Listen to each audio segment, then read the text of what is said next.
What a game coming up in Tuscaloosa on Saturday. Phenomenal game. These are the kind of games that I wish I didn't have to do anything. I could just sit down, get what I want to eat, and enjoy. Georgia at Alabama Saturday night on ABC. Graham Coffey, Dawg Central, joins us on 365 Sports. Good to see you again, Graham. Hope you're doing well. Is it me? The Kentucky game was dicey. They beat the hell out of Clemson. Does it feel like Georgia is in any way flying under the radar because other teams are kind of getting some of the glitz and glamour? It does feel that way, for sure. Yeah, it kind of feels like, will the real Georgia please stand up a little bit? I was over there this morning for press conferences, and it felt like a lot of the questions for both Kirby Smart and his players were kind of focused on, like, Alabama and how good Alabama is. And Georgia's number 2 in the country.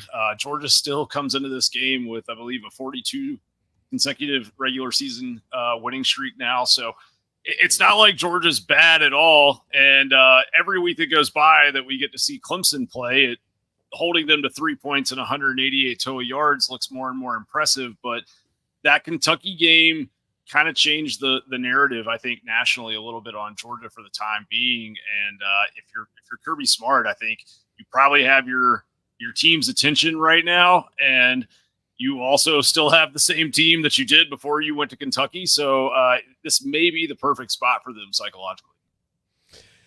Graham, how much of that Kentucky game had to do with maybe the latest problem that they had off the field with driving, and maybe that stuff, which they've done a really good job over the last 2 or 3 years keeping out of the distraction pool, now maybe taking over a little bit? Because I've got to believe that the coaching staff and the administration is at a breaking point here when it comes to this continually happening.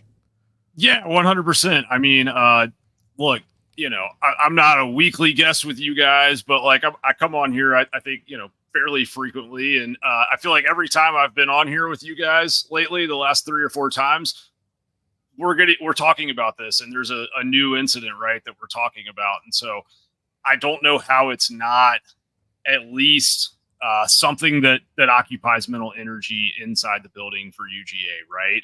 I know that Kirby Smart and his staff has kind of done everything they can think of to do in terms of yelling at these guys and bringing in education and speakers and all of that. But I will, give him credit, right? Like he suspended Daniel Harris for that Kentucky game. I don't know if he'll play against Alabama or not yet. We'll all find out on Saturday, I guess. But in the past, Georgia had not really put guys out of games for reckless driving charges and such stuff like that. It was more, if there was a more serious incident, yes, but speeding in general was not a suspension. So it seems like they've changed that, which I don't know, past kicking guys off the team, what will get the message through. So we'll see if missing playing time kind of changes how these guys look at speeding and all of that. But yeah, it is a distraction. And I think that Kentucky game, to your point, the timing of all of that news coming out really basically on, Friday morning as they were about to travel up to Lexington, I certainly don't think it helped their focus for that game. Graham, a lot of talk about Carson Beck entering this season, and rightfully so. He's protected the football, but I also know he's not been one of those flashy quarterbacks making a ton of huge plays. What's just been your take so far through these first few games on what you've seen, what you've liked, maybe what you'd like to see more of, and so forth? Yeah, I thought he looked really good in the second half against Clemson. I thought in the first half against Clemson, Georgia kind of struggled to pass protect. And I think the same was true against Kentucky, honestly. That first series that they had against UK, the Kentucky defensive line came out on 3rd and long and got pressure with 3. And after that, he just really didn't look comfortable for about 2.5 quarters. And they figured it out, and the offensive line figured it out. But coming into the season, we all thought that maybe the most known position group on the team for Georgia was going to be the offensive line. And we all thought they were going to be very good.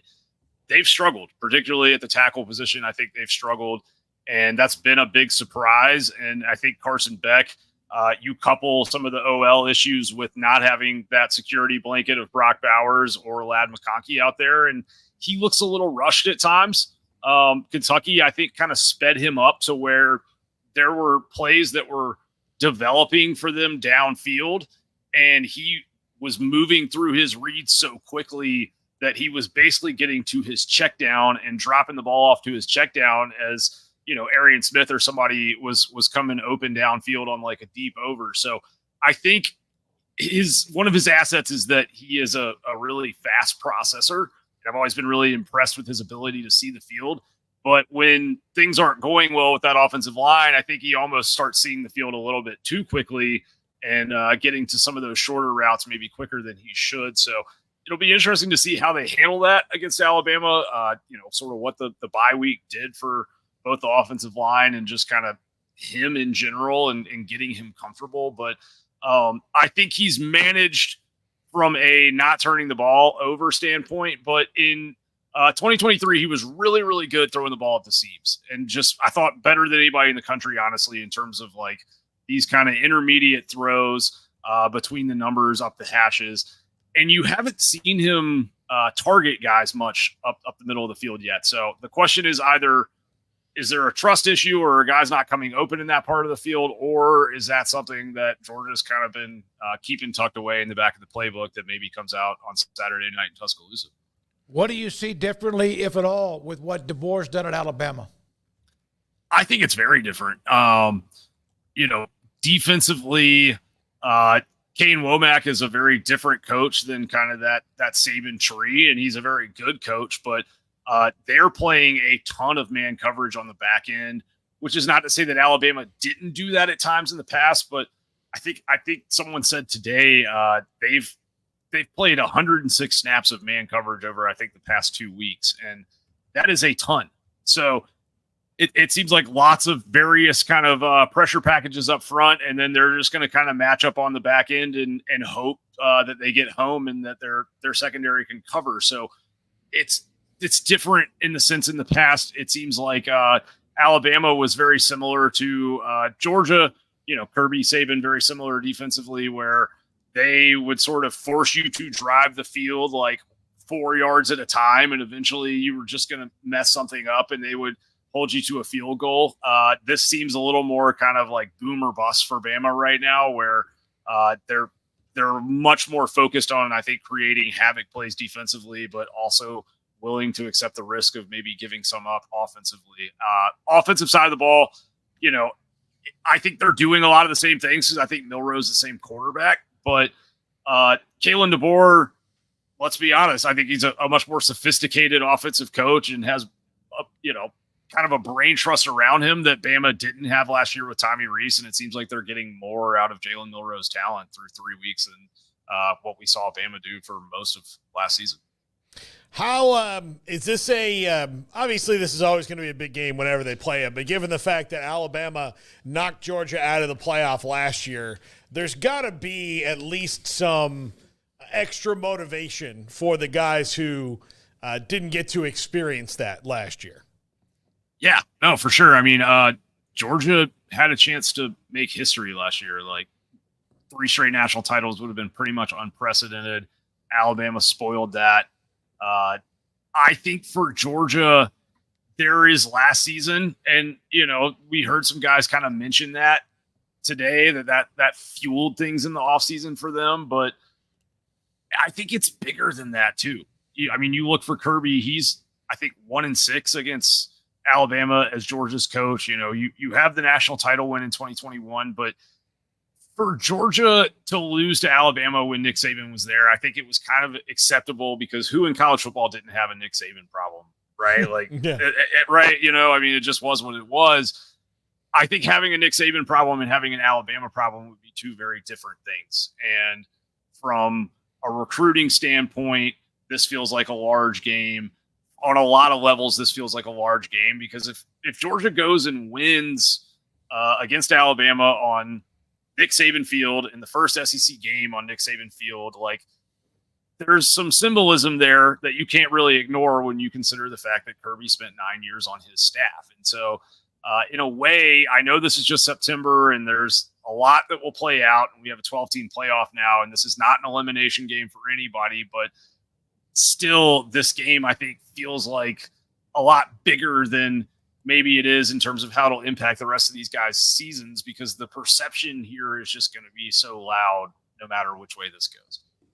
Yeah, isn't this a game that if they would have played, which they are, and whoever wins, which somebody will, that they might play again in the SEC championship game, and it still may not impact who plays in the playoff. But with it going to 12, does this game have just, it's an illustrious game, et cetera, but does it really impact, as you mentioned earlier, what they can do in the end?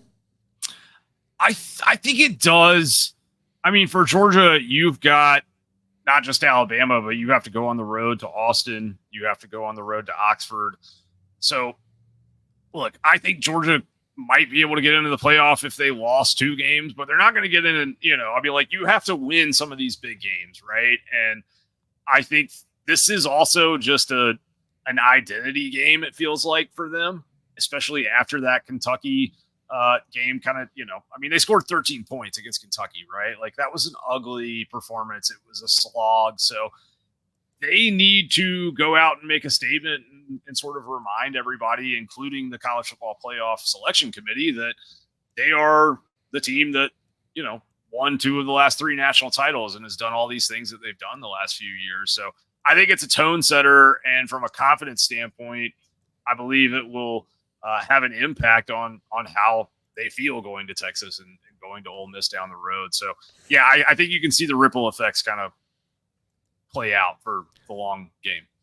Graham, thank you very much. Graham Coffey, Dawg Central, with us. When we talk to Georgia football, we get in touch with Graham. So their road games this year, the one coming up Saturday in Tuscaloosa, in Austin against number 1 Texas, and then on the road against Ole Miss, as he brought up. Right now they're in the top 10, ranked number 6. They do have Tennessee at home the following week.